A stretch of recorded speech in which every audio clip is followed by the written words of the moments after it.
A programmé une rencontre très très intéressante en marge de la Journée internationale des droits de la femme prévue aujourd'hui, dans quelques instants d'ailleurs, dans quelques minutes à partir de 18h, en compagnie de son invité de marque, la géographe et chargée de recherche au Centre national de la recherche scientifique, le CNRS de Paris, autour de son enquête Dame de fraise doigt de fée.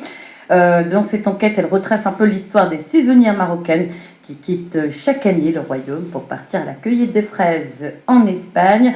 Une migration saisonnière qui s'inscrit dans le cadre d'un programme mis en place par l'Union européenne et le Maroc à la fin des années 2000. Et pour nous en parler, pour nous donner tout du moins les grandes lignes justement de cette enquête très intéressante et approfondie, il faut le dire, nous accueillons à l'instant notre invitée, Madame Shadia Arab. Bonsoir à vous, comment allez-vous Léla?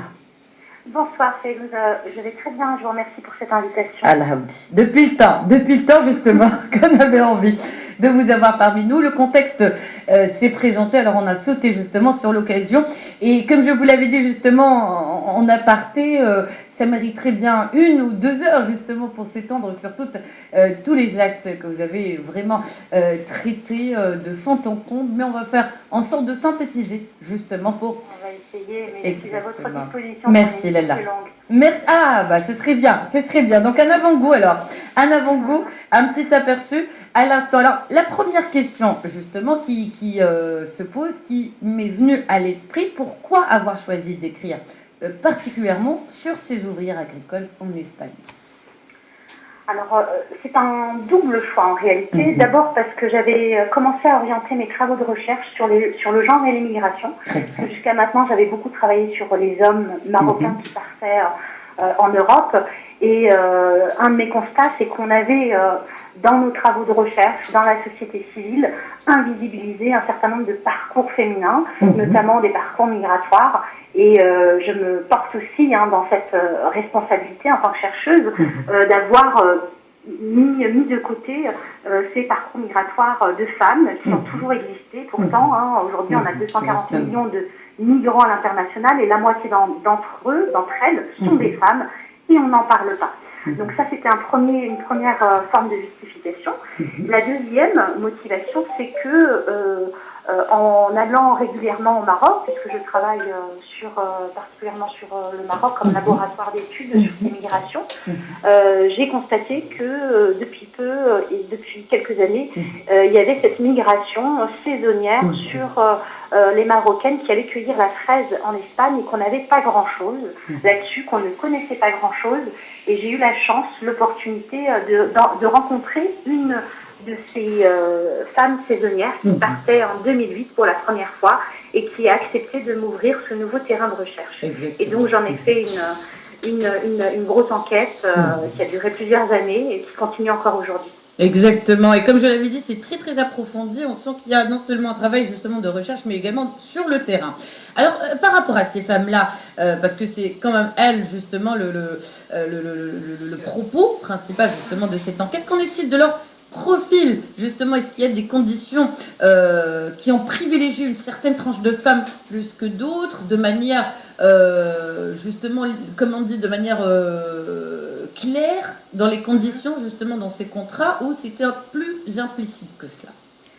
Alors, je vais répondre de deux manières. Parce que, effectivement, d'abord, il y a un choix qui a été identifié et déterminé à la fois par le Maroc et l'Espagne au travers d'une convention qui a été signée par le ministère du Travail marocain et qui a eu comme mise en disposition pratique sur le terrain avec l'agence ANAPEC, les agences ANAPEC régionales.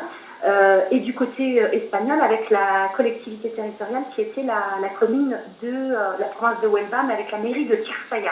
Donc cette convention a été signée dès 2008 et a permis chaque année d'envoyer des milliers de femmes en Espagne pour travailler à la cueillette des fraises. Le choix a été porté effectivement sur une migration clairement sexuée, c'est-à-dire qu'on a écarté les hommes, le choix il a été clairement dit qu'on voulait des femmes, et ensuite on les voulait aussi avec des enfants pour être sûr qu'elles retournent ensuite chez elles, puisque l'objectif, le double objectif, c'était à la fois d'avoir une main-d'œuvre rentable pendant la période de la cueillette des fraises. Donc, en Espagne, un besoin économique, un besoin de main-d'œuvre pas cher et docile, et aussi de lutter, tout en luttant contre l'immigration clandestine. Et donc, l'idée, c'était que ces femmes puissent retourner ensuite chez elles. Donc, c'est pour ça que le choix s'est fait avec des enfants, pour être sûr que ces femmes retournent ensuite chez elles.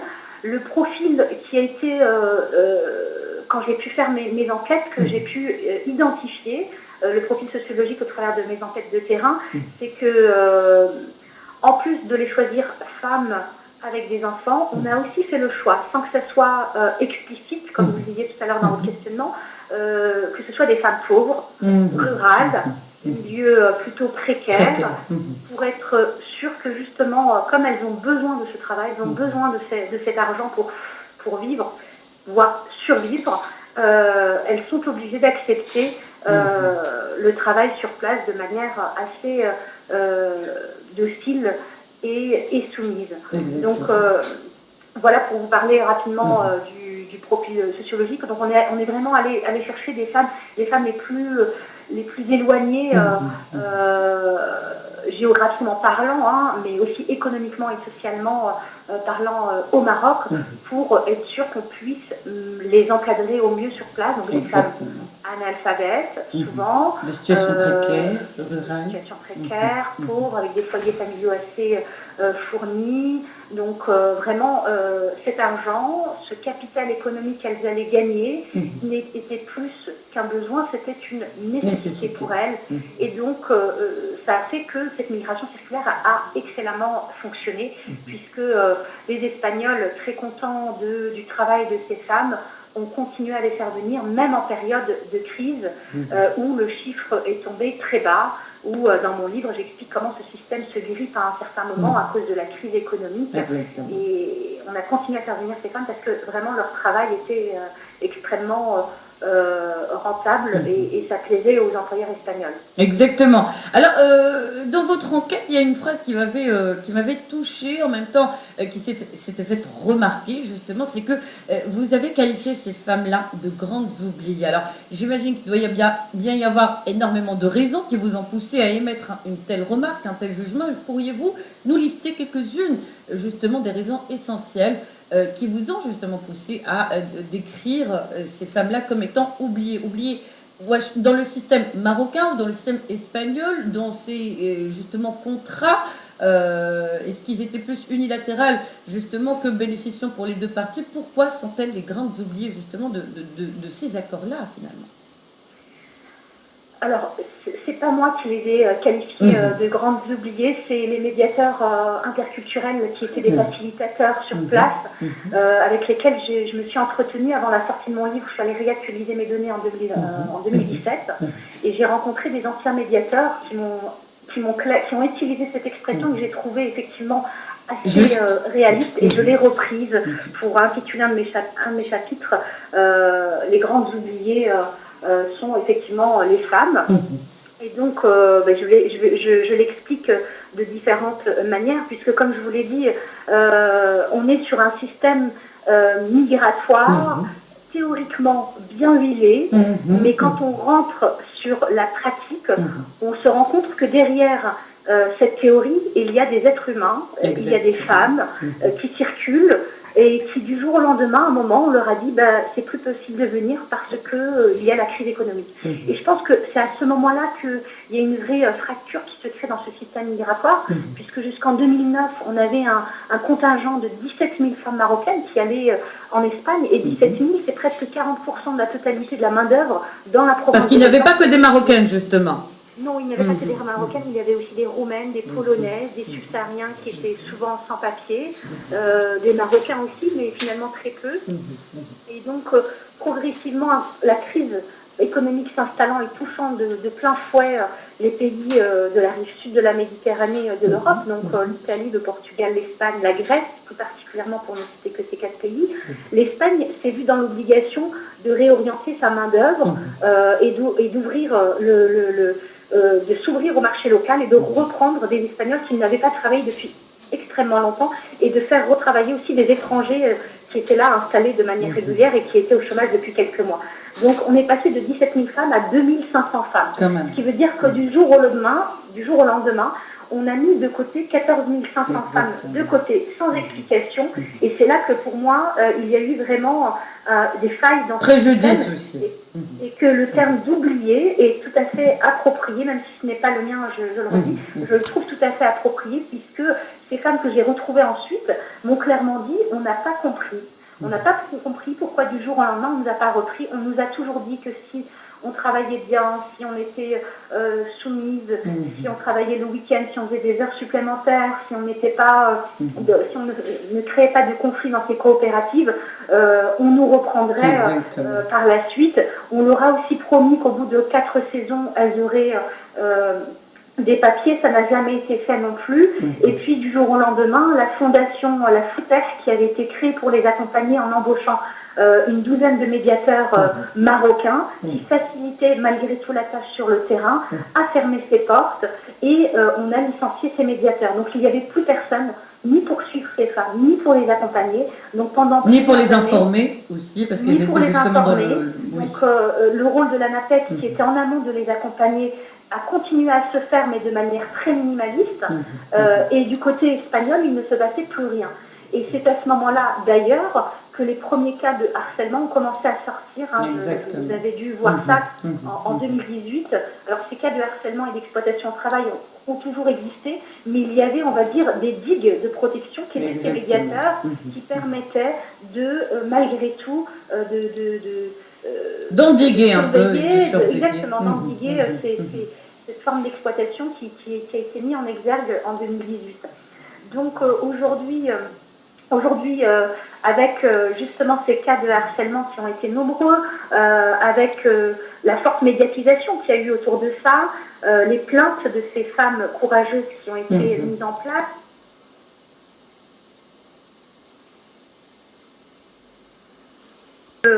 ce travail se fasse dans les meilleures conditions possibles, à la fois pour les employeurs espagnols, pour le Maroc qui envoie ces femmes et qui a aussi un rôle à jouer dans l'image qu'il a dans ce travail et dans la représentation qu'on peut avoir des femmes qu'on envoie là-bas, mais surtout pour ces femmes qui sont au cœur de ce système, qui parfois leur échappent complètement, leur échappent au point même que le jour où on n'a plus besoin d'elles, elles n'ont même pas compris pourquoi on n'avait plus besoin d'elles. Exactement. Donc, et ça, c'était la moindre des choses. Et comment, et grâce à des gens comme vous, en tout cas, toute aide, justement, par rapport à ces femmes-là, justement, concrètes, pour mettre déjà en lumière, justement, leur situation, comme vous l'avez dit.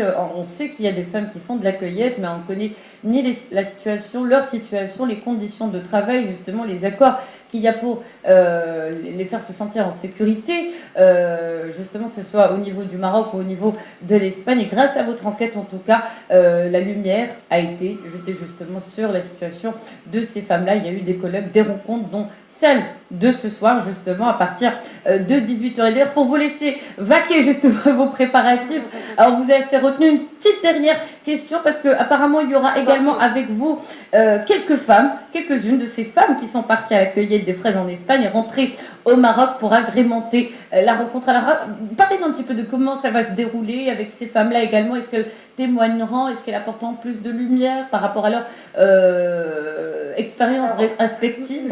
Merci vraiment pour cette question, Félouz, parce que ça me permet justement de parler aussi de l'Institut français et des personnes qui m'invitent ce soir pour diffuser mes travaux. Et pour moi, c'est une première, en réalité, puisque j'ai l'habitude de présenter mon livre souvent seule.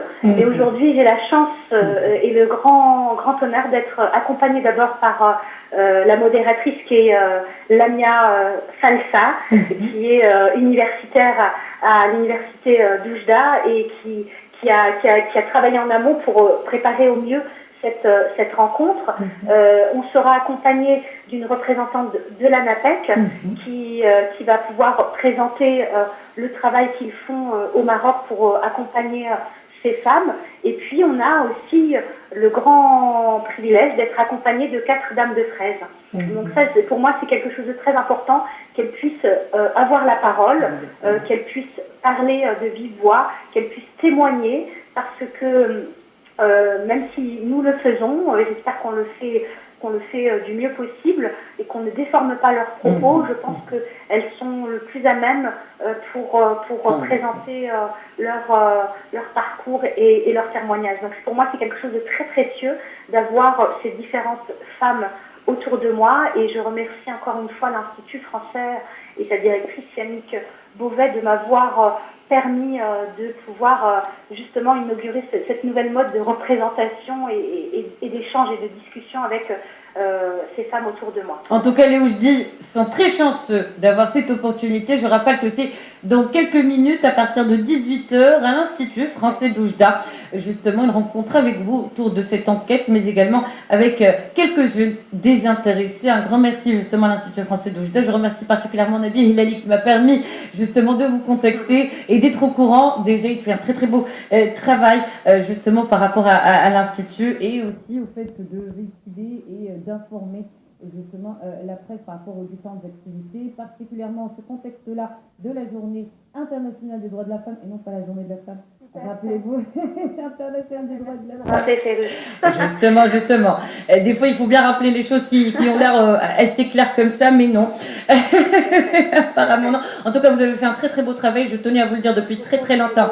Là, c'est grâce à des gens comme vous qui donnent leur voix, mais avec justesse, avec réalisme, avec sincérité, avec énormément de patience, de recherche, justement pour transmettre toutes ces voix-là, cette souffrance-là, ce désespoir derrière ces femmes-là qui étaient, il faut le dire, il ne faut pas mâcher ces mots, exploitées. Et heureusement, maintenant, on espère que ça va s'arranger, comme vous l'avez dit, un contingent plus important pour cette année, mais également une situation meilleure, dans des conditions meilleures. Merci à vous encore une fois, et très très bon courage pour ce soir, Lala. Merci beaucoup, Félouz. J'en profite juste pour remercier également Manon et Majid Diaz qui m'ont permis de mieux organiser cette rencontre. Merci beaucoup, Félouz. Merci à vous, et à très très vite, Inch'Allah, pourquoi pas, pour explorer encore plus profondément justement cette enquête-là qui s'est déroulée sur des années et des années. Donc franchement, 20 minutes ne lui rendent pas